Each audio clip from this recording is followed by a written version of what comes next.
Hi, I'm Scott Beaulier, Director of the Johnson Center for Political Economy here at Troy University and host of EconVersations. Thank you all for tuning in tonight. My guest this evening is Dr. Robert Lawson, the Jerome E. Fullenwider Professor of Economic Freedom at Southern Methodist University. He's an economics professor in the Cox School of Business there. And a very special guest to have on the show because our theme throughout these broadcasts has been on economic freedom, the size and scope of government, and he's one of the lead authors on the Economic Freedom of the World report, which is a report that tries to go out and look at how free different countries are, how capitalistic are they, what barriers do they face to becoming more free, and which ones are moving in the other direction and becoming less free. Bob, it's great to have you here. Hi, Scott. How are you doing? Let's get right into this a little bit. We're going to show viewers some data in a little bit, but before we get to that, let's talk some about what economic freedom is and how you're trying to go about measuring it. Sure. You know, when I think of economic freedom, we could use other terms. You could call it free markets or market-oriented or whatever word you want to use. We use the word economic freedom. And what we're talking about is a system, a government system, in which people are allowed to have private property, they're allowed to trade with each other freely at unregulated prices, their taxes are light, not necessarily no taxes, but light taxation, limited regulation. The money that we use is safe and secure and sound. We don't have rampant inflation. So it's an environment in which people are allowed to engage in trade with other people. And in order to engage in trade with other people, we need a lot of structure. We need property rights, we need some rule of law, we need a sound currency, and so on. So we're trying to measure that for all these countries around the world. Mm-hmm. So it's an attempt essentially to determine how capitalistic countries are. Is that another one? Yeah, one of those terms you could use is capitalism. Mm-hmm. The word capitalism has connotations, so that is sometimes negative. So I tend to avoid using that term. Mm-hmm. You know, Karl Marx invented the term capitalism, essentially, right, and he used it as a sneer term. So I tend to shy away from it, but yeah, in many people's minds, we're talking about capitalism. Mm-hmm. We're not talking necessarily here, though, about the kind of capitalism we actually see in the world today. I mean, the kind of capitalism we see today, I think is best called crony capitalism. It's a system where big business uses government to mess with their competitors or to, make more money for themselves and so on. I'm talking about free market capitalism, not the kind of capitalism we have in the real world. Mm-hmm. The kind of capitalism Adam Smith was talking about back in the day, limited government that's limited to a system of natural liberty, low taxes, free trade, essentially. That's exactly right. Yeah. So the opposite of that, then, if you think of it as a spectrum, is I think of it as socialism, but it would be in your measure high taxes, high government spending, right, high inflation. Yeah, I mean, if you could think of this as a scale, from one end free market capitalism to the other end, totalitarian socialism or communism, and then in reality you've got shades of gray in between. And so yeah, it's a scale that measures, on this side you've got low taxes and low regulations and private property. On this side of the scale you have high taxes, high regulations, and public or communal property, government-owned property. Here we've got privatization, here you have nationalization, here you have low inflation, here you have high inflation. So it's a scale, and you're trying to place countries on this scale from, it's a 0 to 10 scale at the end of the day. And how many countries are you looking at data for? We have 141 countries rated, so we cover most of the countries that are most of the important countries of the world. Mm-hmm. One of the things about our index is we do not make up the number. We don't make this up. It's not a poll. Yeah. So in order for us to include a country in the index, it needs to have data. So to give one example of a country we don't rate, which is Cuba. Now I know that Cuba is on that far socialist side of the spectrum. Okay, I know that. Same would be true of North Korea. But we don't rate them because we don't have data for Cuba or North Korea. They're not in the World Bank. They're not in the IMF. They're not they don't report data that we need for the index. Mm-hmm. We're putting up a chart right now that shows the freest countries in the world. What are some of those, and what can you say about them, just briefly? I see Hong Kong is the freest country in the world. Yeah, without question, Hong Kong is the freest country in the world. I didn't need to gather all this data for 141 countries to know that, actually. If you know anything about Hong Kong, it is by far the place on earth that comes closest to Adam Smith's view of the world. I mean, it is extremely private property reigns the day.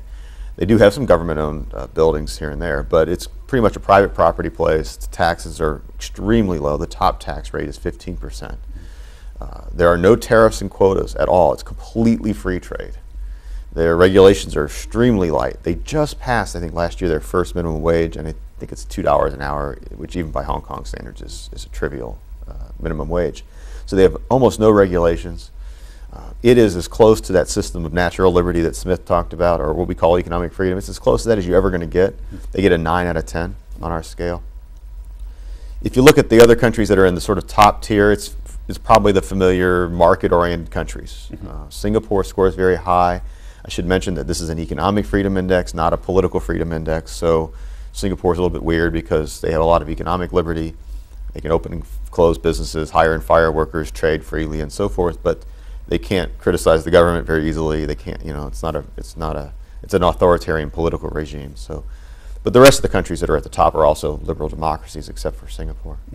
I like to believe that the U.S. is one of the best and most free places in the world, but I might be a little bit off in that if you look at where we stand and the direction that we're headed. Can you comment a bit on that? I know you wrote a Huffington Post piece on what's happening to the United States, and it's something that's pretty serious that our viewers might be interested in. Yeah, I think for those of us who are Americans, especially, the big news that we've been tracking in the index for the last few years is the steady decline in the U.S.'s rating in this index. If you go back 10 years ago, if you go back to the year 2000, the United States was 3rd in the index, and we were 6th last year, and this year we're 10th. It's a pretty significant decline. If you look at the number, again, it's a 10-point scale. The U.S. rating used to be around 8, now it's 7 or something. It's gone down by almost a full point. What is it? 7.6. So it used to be about 8.6. Now it's 7.6. That's a big decline. It's not just a statistical blip. It's quite real. And it started in the year 2000. So it's not something that we can blame President Obama for, although under his administration the rating has continued to fall. But it's something that predates the current administration. What are some of the specific policies that drove that decline? Is it, I mean, all the government stimulus and spending, or are there some other things? Yeah, absolutely. Part of it, and the most obvious thing you think of, is the spending. Right. I mean, spending, when governments take money and spend it, we're less free. Now, maybe there are good reasons for them to take our money and spend it, all right? But we're less free. If they take the dollar out of my pocket, I don't have that dollar. I'm not free to spend it how I want to spend it. And certainly the spending is incredibly higher now. That started under the Bush administration and continues on. Actually, though, that's part of it. But actually the big story is in the area of the index that measures property rights. Now, in this area, we have 7 indicators from 3 different sources. There are different types of indicators, but all of them are going down for the United States. And I'm not talking about down by, 1 point or 2 on a 10-point scale. We're talking about drops of 5 or 6 points. Just one example. There's a survey that's done all around the world, and one of the survey questions, it's done by the World Economic Forum in Switzerland. One of the survey questions that they ask is, how secure do you think property rights are in your country? It's a pure survey question.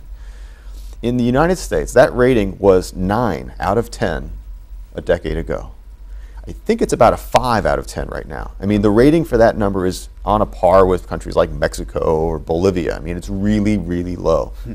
And it's not just the one indicator, it's a whole bunch of those indicators. So would that be driven in part by like the Supreme Court decision about New London versus Kelo, and maybe some of the civil liberty infringements that came after 9/11 and the development of Homeland Security? Is that what's driving people's perception of property protection? Yeah, I think so. And one of the problems with survey data is you don't really know what is in the minds of the people who are filling out those surveys.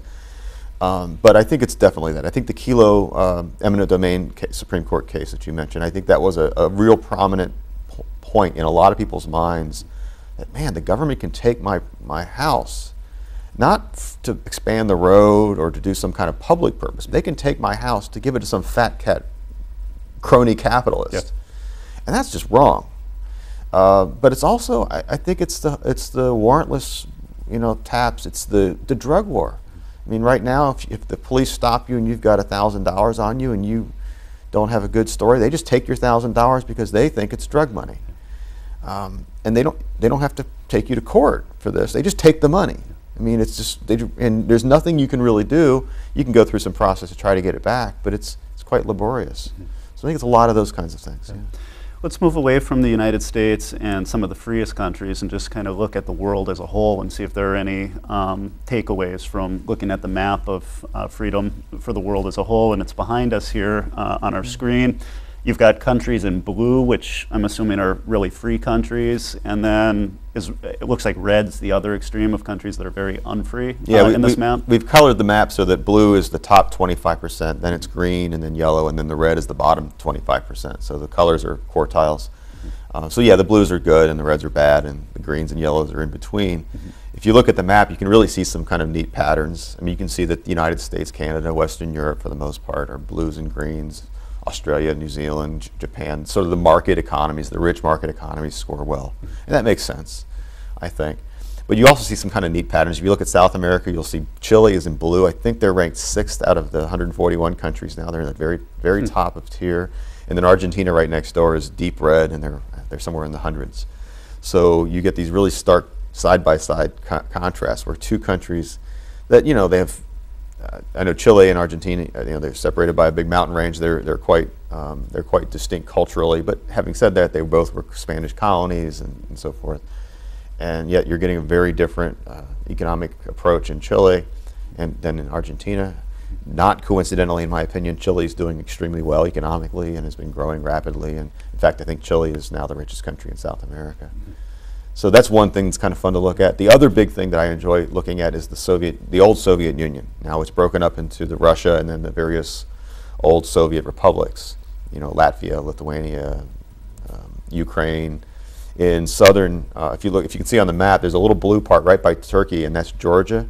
The Republic of Georgia, you know, they were a part of the Soviet Union. They were actually part of Tsarist Russia. I think the Tsar took Georgia in 1780 or something. I mean, this is a country that has never really been an independent country in the modern era. They've been part of Russia, pretty much. And in 1990, of course, with the breakup of the Soviet Union, Georgia became a country, independent country. They struggled for about a decade, but about 10 years ago, they started to do some amazing economic reforms. And they're easily the fastest reforming country in the world. They're blue on the map now. They were, I mean, in the Soviet era, they would have been red, I mean, the deepest red we could make on the map. And it's really a wonderful case study in how a country can completely, radically change its economic system in the direction of economic freedom. One of the things I like best about the index is when you just give us a snapshot of the world as a whole, a snapshot from way out in outer space. And if you were to look at this map now compared to 20 years ago, the world as a whole is freer for the most part, thanks to the collapse of the Soviet Union, thanks to integration through globalization and trade, people kind of figuring out that certain policies are just counterproductive. But the last few years indicate that it's not just destiny that we're going to get freer and freer, right? If I recall, right, the ranking is slipping for the world just a little bit, right? Yeah, if you look at the global average, and we have data for 100 countries or so, pretty good data for 100 countries back into the 70s. And if you look at the data for this common set of countries, you can see it just really going up in the 1980s. And this was the era where, you know, in Washington, we called it the Washington Consensus. This was the era of lowering marginal tax rates, the era of privatization, the era of freer trade, much radical reductions in tariffs and quotas all around the world. There are some other things that have happened in that period that are really not as well known.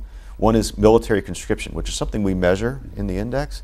There's been a worldwide huge change in military conscription. Country after country, like dominoes are falling, are getting rid of military conscription. And if you think about this as a freedom index, I mean, one of the most egregious violations of someone's freedom is to take them off the street and force them to go into the army. And we got rid of our conscription, of course, in the 70s, but it wasn't country after country. Dozens of countries that had it now don't. So that's been a progress.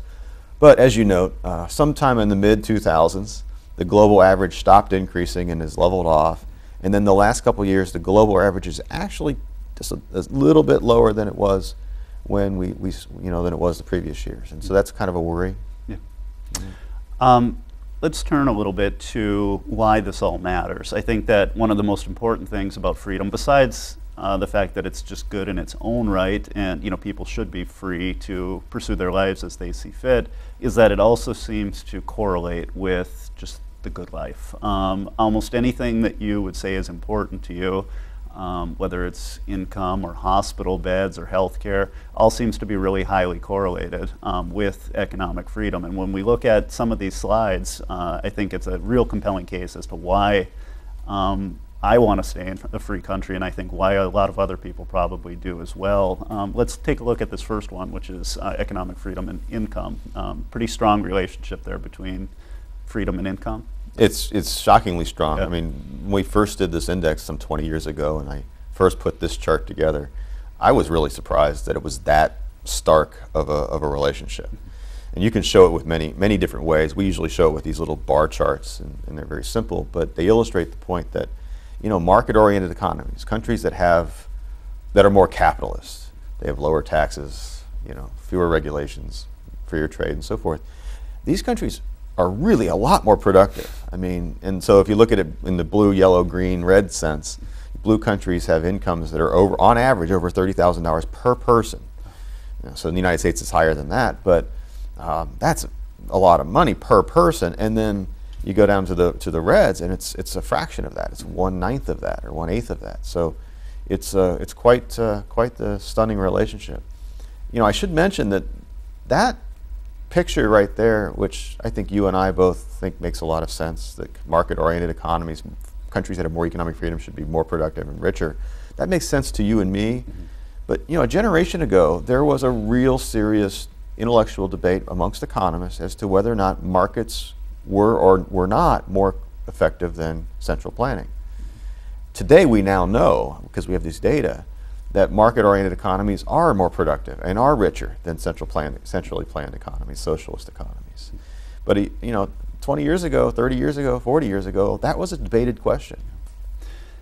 The debate to some extent has shifted from market economies do indeed take care of people overall better, but I'm worried about the poorest of the poor, and market economies don't do a good job of taking care of them. You've explored some of that data, I believe, too. And when we look there, what's kind of the takeaway or the story that can be told about the poorest? Yeah, the philosopher John Rawls, Mm-hmm. who from Harvard, who became quite influential in philosophy, he argued that you should judge a society based on how it treats the lowest rungs of society. And that's the judgment. It isn't how you treat the rich. The rich are always fine, It's how do you treat the lowest people. That's how you judge a society's merit. And John Rawls was no free market capitalist, but that was his argument.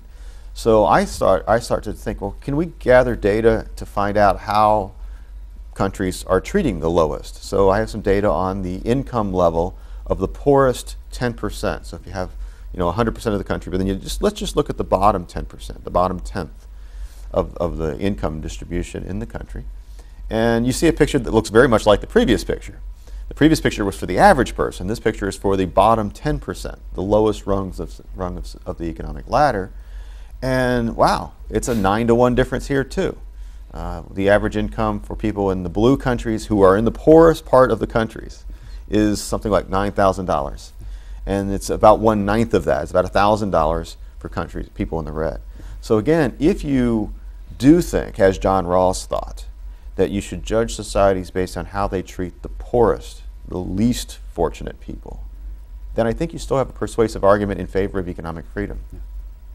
Yeah, and it's not even just a money thing, it's what that freedom gets you. The poorest 10% in free countries have access to water, have access to sanitation. They eat 2 or 3 meals a day.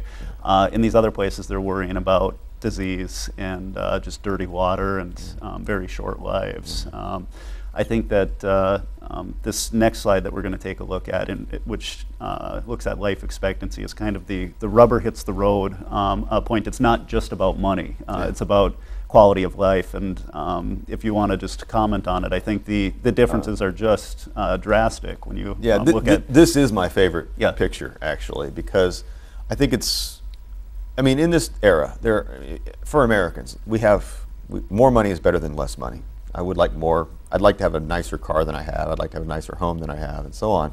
But let's face it, for most Americans, our basic needs are met. We don't really worry, as you know, about our next meal. I'd like it to be a little bit better, but we're pretty well taken care of in terms of basic needs. But life is about more than money. It's about it's about more than whether you have a BMW in your driveway or a Chevrolet in your driveway. It's about life. It's about family. It's about relationships too. I mean, and money is a part of all that. We all want more, but when I look at life expectancy, and you look at that picture, countries in those blue countries, those more economically free countries, they're not just richer. They have BMWs in their driveways and so on. They also live longer. The average life expectancy from birth is 80 years, just about 80 years in those blue countries. And in the red countries, it's 60 years. That 20-year gap, that's a lot of life. That's a lot of time with your family.